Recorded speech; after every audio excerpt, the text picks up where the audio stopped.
Hello दोस्तों, नमस्कार। आज की कहानी है नचिकेता और यमराज। कहानी का पूरा आनंद लेने के लिए कृपया वीडियो को लास्ट तक देखें। शाम का समय था।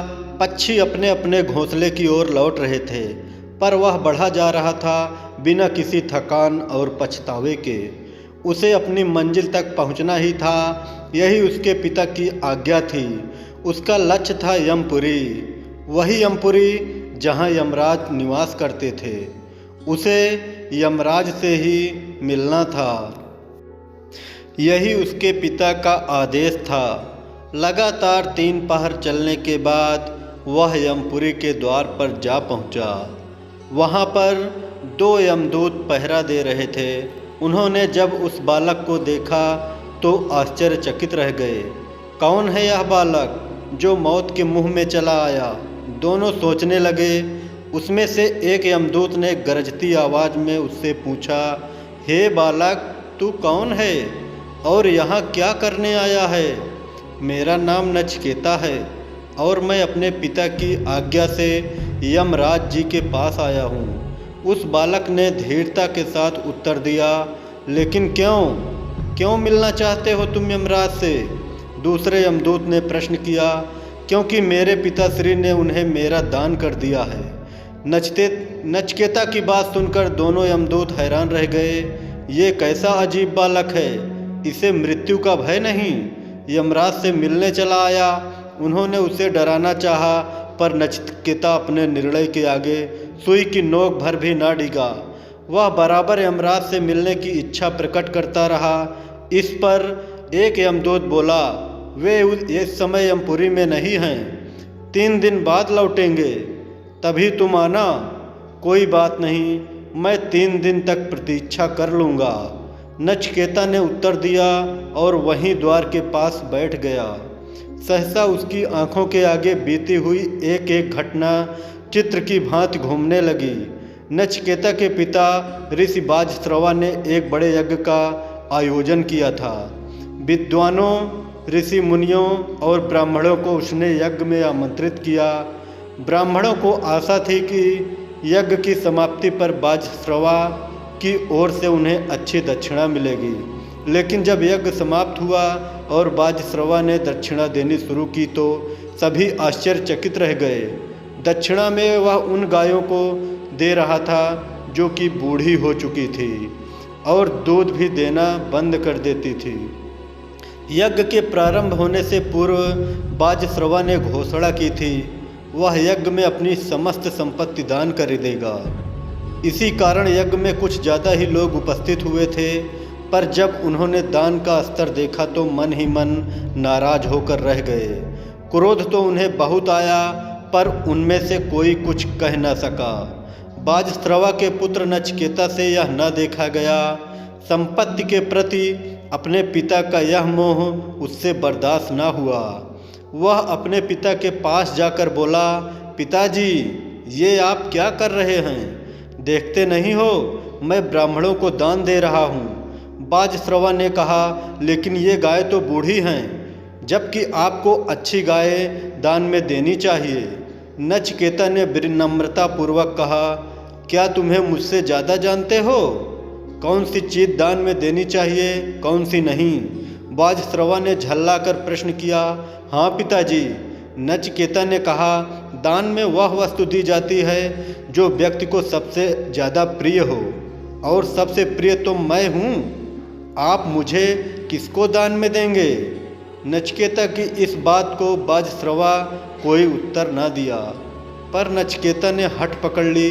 वह बार बार यही प्रश्न करता रहा कि पिताजी, आप मुझे किसको दान में देंगे? काफ़ी देर तक बाजश्रवा देखता रहा, पर जब नचिकेता न माना तो वह झल्ला कर बोला, जा, मैंने तुझे यमराज को दान में दिया।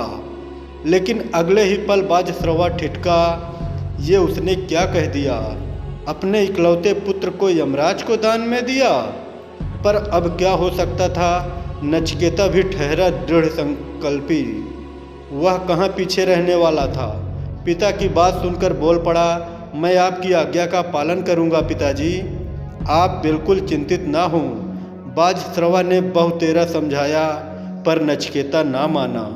उसने सभी परिजनों से अंतिम भेंट की और यमराज से मिलने के लिए चल पड़ा। जिसने भी यह सुना आश्चर्यचकित हुए बिना न रह सका। सभी उसके साहस की प्रशंसा करने लगे।